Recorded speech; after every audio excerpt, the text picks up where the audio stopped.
ఏంటైరేంద్ర ఇదంతా? మనం అగ్నిలో ఆజ్యం పొయ్యకుండానే అలా రగిలిపోతుంది. మనం నిప్పులో ఉప్పు వేయకుండానే అలా పేలిపోతుంది. మన ప్రమేయం లేకుండానే మన ఇంట్లో ఏంటి ఇన్ని అద్భుతాలు జరిగిపోతున్నాయి. నాకు కూడా అదే అర్థం కావడం లేదు వదినా. మన మీద కనిష్కకి హెల్ప్ చేద్దామనుకుంటే ఈ లోపు వేదవతి పెద్దమ్మే ఆ ముసలోళ్ళ గురించి కనిష్కకి ఇన్ఫర్మేషన్ ఇచ్చింది. మనం కష్టపడకుండానే మన భుజాల మీద నుంచి ఒక పెద్ద భారం దించేసింది.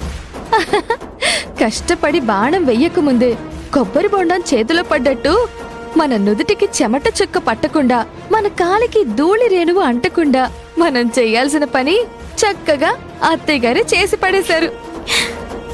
వాళ్ళు కొట్టుకుని మనల్ని ఎంత బాగా ఎంటర్టైన్ చేస్తున్నారో. నువ్వు చెప్పేది నిజమే ఐరేంద్రి. ఒక్కో సీను ఒక్కో క్లైమాక్స్ లో ఉందంటే నమ్ము. చూడ్డానికి నా 2 కళ్ళు సరిపోవట్లే. అందులోనూ అభి టార్గెట్ అవుతూ ఉంటే బిక్క మొహం వేసుకుని అన్ని కోల్పోయినట్టు చూస్తూ ఉంటే చూడ్డానికి ఎంత చూడముచ్చటగా ఉందో.